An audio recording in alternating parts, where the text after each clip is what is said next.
Alright guys, Doktor here, and this is a gameplay of Squad Deathmatch as requested by a subscriber. And you see, I do take care of my subscribers. I hopped on a game of Squad Deathmatch with Lolbot and Headbusser, which are two of my friends. Headbusser also got James in here, and this is one of the most important things on Squad Deathmatch. You wanna play with people you know. And Squad Deathmatch isn't really that much about how good you can shoot or how accurate you are. It's more about the way you play it, if you ask me, and you'll see us rape completely here, and that is thanks to our strategy. But I will come to our strategy later.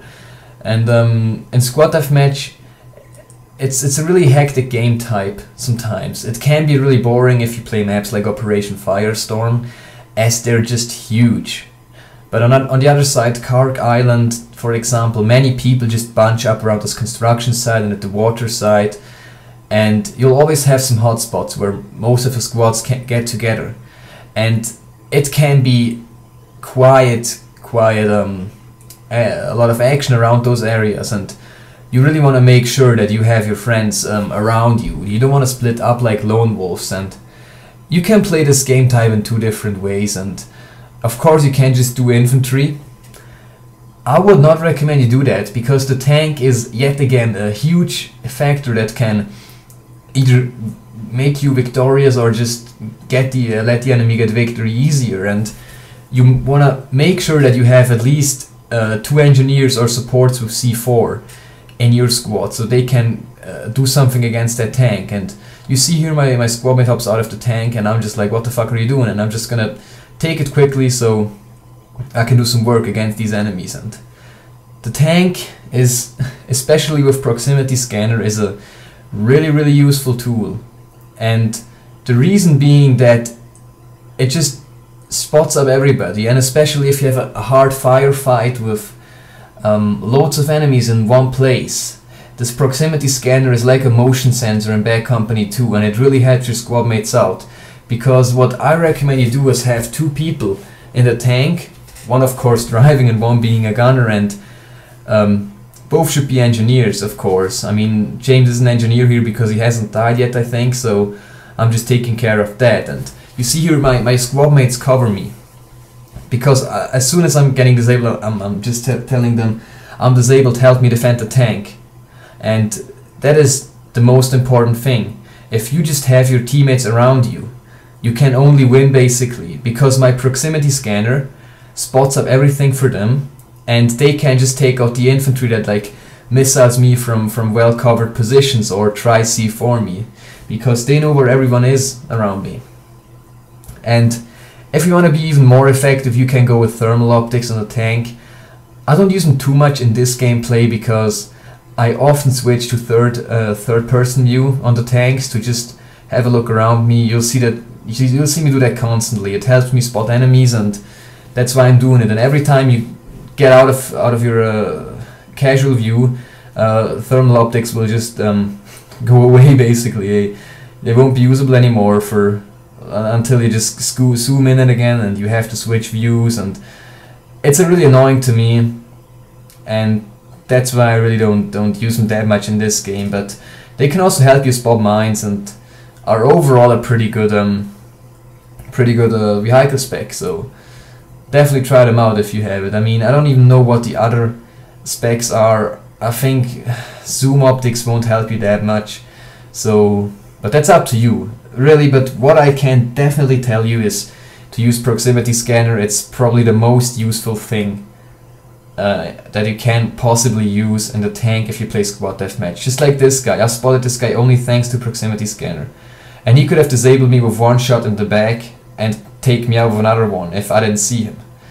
And just as much as this guy over here, I don't think I killed him, but imagine he was support, he could have C4'd me, he showed up quickly on the map, and proximity scanner just helps me take them out. And you'll also see how it helps my team, as they're most of the time just sticking around me. Sometimes Lolbot repairs me as soon as I need it, and just work together is the key to victory in Squad Deathmatch. And many people think it's like, oh, Squad Deathmatch, it's like Call of Duty, but really I think Squad Deathmatch involves more cooperation and more communication than the casual round of Rush. I mean, unless you're playing against a good team, you can sometimes just basically run through them in Rush. But if you have a good team on Rush, it's just as hard to achieve victory as it can be in squad deathmatch.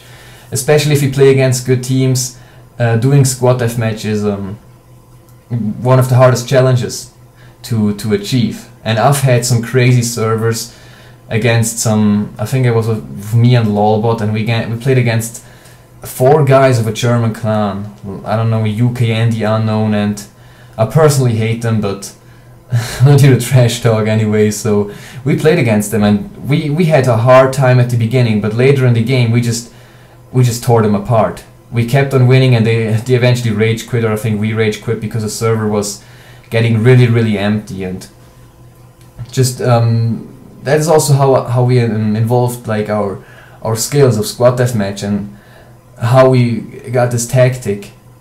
And it's really, you see here this guy, it just helps you out so much using proximity scanner, and I cannot mention that enough times. I mean, I know I'm repeating myself, but believe me, this tank is so important. And I can understand people don't like playing vehicles, and that's perfectly fine. If you don't want to use the vehicles, you can just go as engineers or anything you want, but you always want to make sure you don't let an enemy team dominate in this tank, because the tank is a very important factor, as I said, and you really want to take care of that, either by taking it out or taking it yourself. So yeah. And what I also want to talk about is basically how you want to move.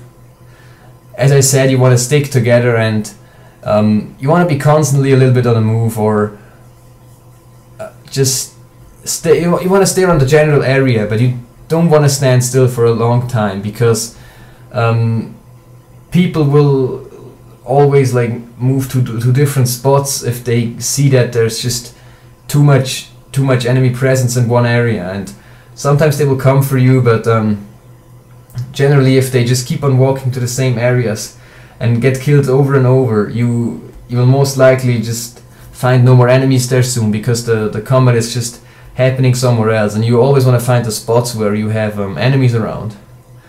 So you see here taking up mines, which are also spotted thanks to proximity scanner. Yet again, it's just the most useful tool, and there's just no way to hide. Like this guy, he's my friend, Spiritual Camping, and look at that name, Spiritual Camping, man, it's just so great. And I just want to say I love you, Eddie. Yeah, that's how I call him, so sorry I had to do that. And yeah, basically the game is ending here. You see we're on 47, just completely dominating. And I know our the enemy's squads weren't that great, I admit that, but even against better teams, you just gotta stick more together. As you see, most of the time my squad mates are around me in some ways, but sometimes they also get away. And in case you play against good players, you really wanna make sure that everybody stays together, because if you come against a squad of 4 people, you can't take them all out. It's basically impossible unless they all turn your back. And